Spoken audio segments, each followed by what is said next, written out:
আজকে আমরা ডক্টর মহিউদ্দিন খান আলমগীরকে নিয়ে কথা বলছি। তিনি তো একাধারে রাজনীতিবিদ, আবার অর্থনীতিবিদ, সাবেক সরকারি কর্মকর্তাও ছিলেন, লেখকও।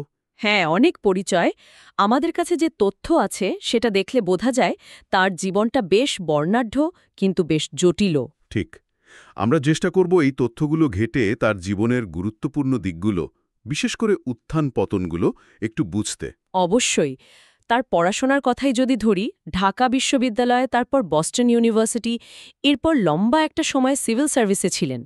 তারপর রাজনীতিতে আসা, মন্ত্রী হওয়া, আবার অন্যদিকে দেখুন একাধিকবার কিন্তু জেলে যেতে হয়েছে, অনেক আইনি লড়াই লড়তে হয়েছে। মানে খুবই ঘটনাবহুল একটা জীবন। একদম। শুরুটা যদি দেখি, জন্ম ১৯৪২ সালে চাঁদপুরের কচুয়ায়। তার বাবা মরহুম আশেক আলী খান। তিনি নাকি চাঁদপুর জেলার প্রথম মুসলিম গ্র্যাজুয়েট ছিলেন। ও আচ্ছা, ইন্টারেস্টিং তথ্য। ডক্টর আলমগীর নিজে ঢাকা বিশ্ববিদ্যালয় থেকে অর্থনীতিতে অনার্স, মাস্টার্স করলেন। তারপর তো পিএইচডি করলেন বস্টন থেকে, ডেভেলপমেন্ট ইকোনমিক্সে। আর শুরুতে তো কিছুদিন ঢাকা বিশ্ববিদ্যালয়ে পড়িয়েছিলেনও, ১৯৬৫ সাল পর্যন্ত। হ্যাঁ, ঠিক। এরপরেই তিনি পাকিস্তানের সিভিল সার্ভিসে যোগ দেন। আর সরকারি কর্মকর্তা হিসেবে তার অভিজ্ঞতা কিন্তু বিশাল, প্রায় ৩২ বছর। অনেক লম্বা সময়। হ্যাঁ, অর্থ মন্ত্রণালয় সহ বিভিন্ন খুবই গুরুত্বপূর্ণ পদে ছিলেন। এটা বাংলাদেশের প্রশাসনিক ইতিহাসে তো একটা বিশেষ জায়গা রাখে। এরপর তিনি সরাসরি রাজনীতিতে চলে এলেন, আওয়ামী লীগে যোগ দিলেন। হ্যাঁ, এবং ১৯৯৭ সালে শেখ হাসিনা যখন সরকার গঠন করলেন, তখন তিনি পরিকল্পনার প্রতিমন্ত্রী হলেন। এখানে একটা গুরুত্বপূর্ণ বিষয় আছে।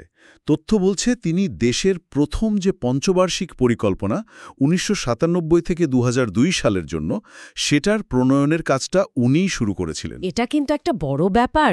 দেশের নীতি নির্ধারণে এটা তো সরাসরি ভূমিকা রাখা। নিঃসন্দেহে। এই পরিকল্পনা তৈরির উদ্যোগটা তখনকার উন্নয়ন নীতি বা ডিবেটের ক্ষেত্রে কিন্তু বেশ গুরুত্বপূর্ণ ছিল। হয়তো এই ধরনের কাজই তার পরের রাজনৈতিক জীবনকে আরও প্রভাবিত করেছে। পরে তো তিনি স্বরাষ্ট্রমন্ত্রীও হয়েছিলেন ২০১১ থেকে ২০১৩ পর্যন্ত। আর ২০০৮ সাল থেকে চাঁদপুর ১ আসনের এমপি তো ছিলেনই। তবে হ্যাঁ, এটাও মনে রাখতে হবে, ২০২৪ সালের নির্বাচনে কিন্তু তিনি দল থেকে মনোনয়ন পাননি। আচ্ছা, এবার একটু তার জীবনের নাটকীয় অংশগুলোর দিকে দেখি। ২০০২ সাল, তখন বিএনপি সরকার ক্ষমতায়। সে সময় তাকে কোনো নির্দিষ্ট অভিযোগ ছাড়াই কিন্তু আটক করা হয়েছিল। এবং তখন নির্যাতনের অভিযোগও উঠেছিল বেশ জোরালোভাবে। ঠিক।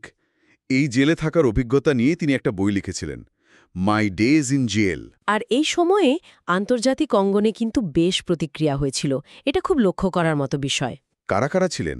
মার্কিন সেনেটর যেমন এডওয়ার্ড কেনেডি, টম ল্যান্টোস, তারপর amnesty international, physicians for human rights. অনেক বড় বড় নাম। হ্যাঁ, এমনকি কমিটি অফ কনসার্ন সায়েন্টিস্টসের মতো সংগঠনও তার মুক্তির জন্য কথা বলেছে।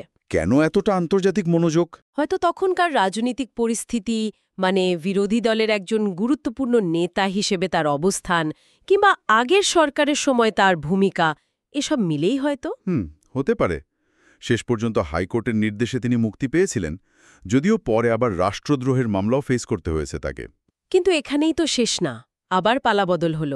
২০০৭ তত্ত্বাবধায়ক সরকার এলো। হ্যাঁ, তখন আবার দুর্নীতির অভিযোগে গ্রেফতার হলেন তিনি। এবং এবার কিন্তু বিশেষ ট্রাইব্যুনালে তার ১৩ বছরের সাজাও হয়ে গিয়েছিল। আচ্ছা, ১৩ বছর। হ্যাঁ, প্রায় ২০ মাস জেলেও ছিলেন তিনি এই দফায়। তারপর ২০০৮ সালের অক্টোবরে তিনি জামিনে মুক্তি পান। আর সবচেয়ে অদ্ভুত ব্যাপার হল, জামিনে থাকা অবস্থাতেই তিনি নির্বাচনে দাঁড়ালেন এবং জিতেও গেলেন। বলেন কি? এটা তো বেশ অবাক করার মতো ঘটনা। হ্যাঁ, এটা তার রাজনৈতিক সহনশীলতা বা পরিস্থিতির জটিলতা দুটো দিকই তুলে ধরে আসলে। এরপর তো আসল মোড়টা এলো ২০০৯ সালে। ঠিক। ২০০৯ সালের ১৩ জুলাই হাইকোর্ট একটা রায় দিল ২০০৭ সালের ওই দুর্নীতি মামলায় যে ১৩ বছরের সাজা হয়েছিল সেটা পুরোপুরি বাতিল করে দিল। তাকে খালাস দেয়া হলো। তাহলে তো এটা তার জীবনে একটা বিরাট টার্নিং পয়েন্ট, সব অভিযোগ থেকে আইনি মুক্তি। অবশ্যই। এই খালাসের রায়টা আগের সব দণ্ডাদেশ আর অভিযোগের ওপর একটা চূড়ান্ত আইনি দাড়ি টেনে দিয়েছিল। তার রাজনৈতিক আর প্রশাসনিক জীবনের বাইরেও তো ব্যক্তিগত জীবনে একটা বড় ট্র্যাজেডি ঘটেছিল। হ্যাঁ, ২০১১ সালে থাইল্যান্ডে একটা সড়ক দুর্ঘটনায় তার ছেলে জালাল আলমগীর, যিনি ম্যাসাচুসেটস ইউনিভার্সিটির অধ্যাপক ছিলেন, তিনি মারা যান। এটাও নিশ্চয়ই তার জীবনে গভীর প্রভাব ফেলেছে। সব মিলিয়ে তাহলে জীবনটা খুবই বহুস্তরীয়। একদম। তাহলে পুরো ব্যাপারটা কি দাঁড়ালো? একজন অত্যন্ত শিক্ষিত অর্থনীতিবিদ, লম্বা সময় ধরে দেশের প্রশাসনে কাজ করা অভিজ্ঞ কর্মকর্তা, প্রভাবশালী মন্ত্রী ছিলেন। আবার একই সাথে রাজনৈতিক পালাবদলের শিকার হয়েছেন, গ্রেফতার, নির্যাতন, কারাবাসের মতো কঠিন সময়ের মধ্য দিয়ে গেছেন। এবং শেষ পর্যন্ত একটা বড় দুর্নীতির মামলা থেকে সম্পূর্ণ আইনি অব্যাহতিও পেয়েছেন। বাংলাদেশের এই যে গত কয়েক দশকের রাজনৈতিক আর প্রশাসনিক ইতিহাস, সেখানে তার এই যাত্রাটা সত্যিই খুব জটিল আর বহুমাত্রিক।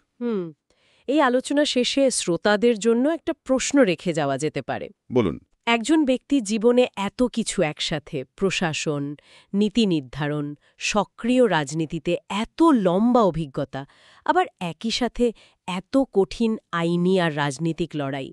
ডক্টর আলমগীরের এই দীর্ঘ আর উত্থান-পতনে ভরা জীবনটা বাংলাদেশের আমলাতন্ত্র, রাজনৈতিক ক্ষমতা আর বিচার ব্যবস্থার মধ্যে যে একটা জটিল সম্পর্ক আছে, সেই সম্পর্কটা নিয়ে গত কয়েক দশকে আসলে কী ধরনের চিত্র বা প্রশ্ন আমাদের সামনে আনে, এটা নিয়ে কিন্তু ভাবা যেতে পারে। অবশ্যই ভাবা যেতে পারে। বেশ গভীর একটা প্রশ্ন।